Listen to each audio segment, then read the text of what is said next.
কোরআনের বেলায় আল্লাহ বলছেন ইন্না নাহনু নাযালনা যিকর, নিশ্চয়ই আমি কোরআন নাজিল করেছি। এতটুকু বললেই হইতো না, আল্লাহ আবার বলছেন ওয়া ইন্না লাহু লাহাফিজুন, আমি শুধু নাজিল করছি তা না, কিয়ামত পর্যন্ত এই কোরআনের যথাযথ হেফাজতের দায়িত্ব আমি আল্লাহ আমার কুদরতি হাতে গ্রহণ করছি। এই সুবহানাল্লাহকে আমি এলাকাত নতুন রয়েছি, সকলে আওয়াজ করে বোমা ফাড়ায় এখন সুবহানাল্লাহ। আরে এতদিন নারাই তাকবীর পর্যন্ত বলা যাইতো না, বলতো এরা এটা জঙ্গিবাদী স্লোগান। হ্যাঁ ওই আজকে তোরা খেলা হবে হবে করে এখন তোরাই তো বলাইছস কথা কন না কা। এখন শুধু একটা খেলা হবে, সেটা হলো কোরআনের খেলা। আমরা দেখতে পাচ্ছি বাংলাদেশের যুবকেরা যেভাবে জেগে উঠতেছে, আমার তো মনে হচ্ছে আগামী দিনের বাংলাদেশ হবে কোরআনের বাংলাদেশ, আগামী দিনের বাংলাদেশ হবে ইসলামের বাংলাদেশ, আগামী দিনের বাংলাদেশ হবে আলে বলামার বাংলাদেশ। কথা বলে আওয়াজ করে ঠিক নেমেছে।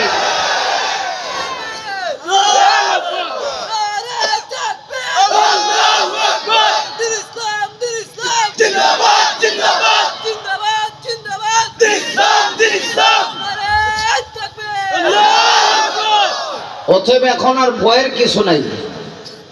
বহু ভয় আমরা পেয়েছি, কিন্তু ভয়কে আমরা এখন জয় করে নিয়েছি,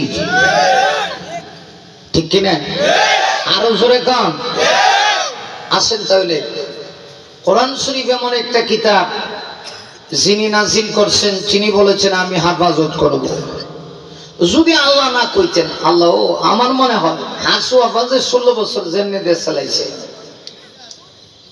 যদি আল্লাহ একটু ক্ষমতা কোনো বাদশার কাছে দিত, আজকে তো কোরআন নাজিল হয়েছে না, আজ থেকে প্রায় 1500 বছর হয়ে যায়। যেই যুগে কোরআন নাজিল হয়েছিল, আল্লাহ যদি নাজিল করে কোন রাজা বাদশার কাছে দায়িত্ব দিতেন, এই বাদশা কোরআন শরীফ খুলে দেখতো সুদের বিরুদ্ধে আয়াত আছে, এমনি কইতো এগুলা কেটে দাও, সুদের আয়াত সব কেটে ফেলো। পরের বাদশার কাছে যদি আল্লাহ দায়িত্ব দিতেন, এই বাদশা কোরআন শরীফ খুলে দেখতো সন্ত্রাসের বিরুদ্ধে আয়াত আছে, কইতো এডিও কেটে নাও। কথা কন।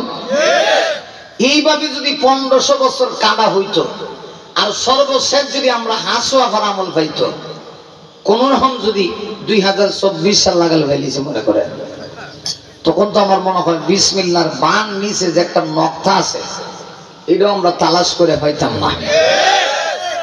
এই জন্য আল্লাহ কয় কোরআন শরীফ শুধু আমি নাজিল করছি তা না, কিয়ামত পর্যন্ত যথাযথ এই কোরআনের হেফাজতের দায়িত্ব আমি গ্রহণ করছি।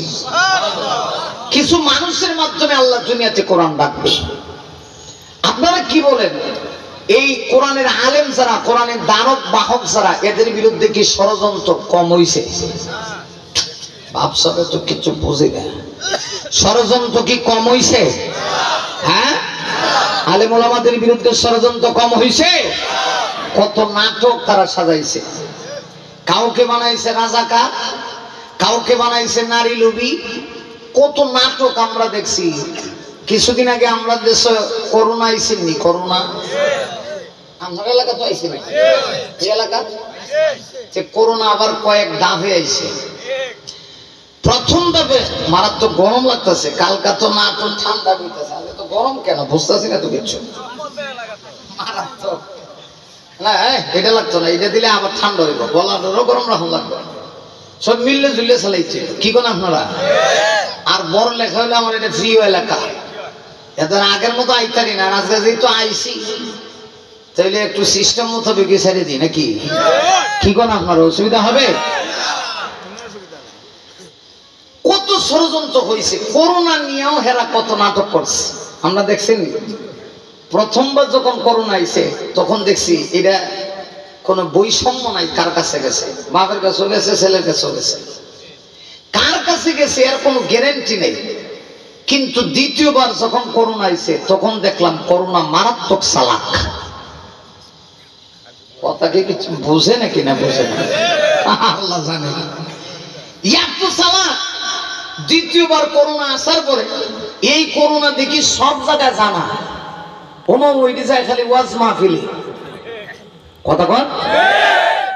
আলেম ওলামাদের কাছে বেশি যায়, মসজিদ মাদ্রাসা বেশি যায়। আর যদি হক্কানি কোনো আলেমের ওয়াজ থাকে, এখানে তো দৌড়ে গেছে। করোনা নিয়েও যে কত নাটক এরা করছে, আমরা তখন অনেকেই নৈরাশ হয়ে গেছিলাম। আমরা কইছি এই ভিডিওতে আল্লাহ উড়াইছে, আল্লাহ না লামাইলে কেমনে নাম তো সব দিয়ে লেগেছে। কিন্তু আমরা দেখলাম দুনিয়ার সকল মানুষের পরিকল্পনা যখন শেষ, আল্লাহর পরিকল্পনা তখন শুরু, ঠিক নেই? আমরা কি চাইছিলাম যে আভা দেশ ছেড়ে যাগা? এটা কিন্তু আমরা কেউ চাইনি। আমরা সবাই চাইছি উনি থাকবে, নেমে যাক, নাম নাই দেশে থাক, আর আরেকজন আইসা তত্ত্বাবধায়ক আইসা আবার নির্বাচন দেখ। কিন্তু আল্লাহ কয় না, আমি তারে রাখবো না। শুধু কি দেশ থেকে গেছে, উনি একা গেছে না, তার ছেলে ফেলে সন্তান সন্তানাদি সহ সবাই গেছে। আর যারা আছে এরা তো নিস্তার নাই, ওদের সজাগ থাকেন। এটাই আল্লাহ লীলা খেলা। পৃথিবীর কেউ কোরআনের বিরুদ্ধে ষড়যন্ত্র করে কোরআনের আওয়াজ বন্ধ করতে পারে নাই, কারণ আগুনের মধ্যে হাত দিলে কাহারও অবস্থা ঠিক থাকে না। আর কেউ যদি বাঘের লেজ দিয়ে কান খাও যাইতে চায়, তাহলে তারও অবস্থা ঠিক থাকে না। কান খাও যাবে লাগে কটন আছে, অত যদি খাত যায় তাহলে কটন দিয়ে খাও যাও, বাঘের লেজ দিয়ে কান খাও যায় না, তাহলে কি অবস্থা হয়?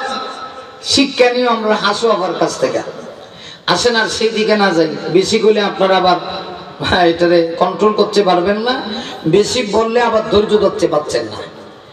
আমি আপনাদের সামনে পবিত্র কোরআন শরীফের 30 নম্বর পারার সূরা নাজিআত থেকে সংক্ষিপ্তভাবে আলোচনা করার জন্য আপনাদের সামনে 5টা আয়াতে কারিমা তেলাওয়াত করছি।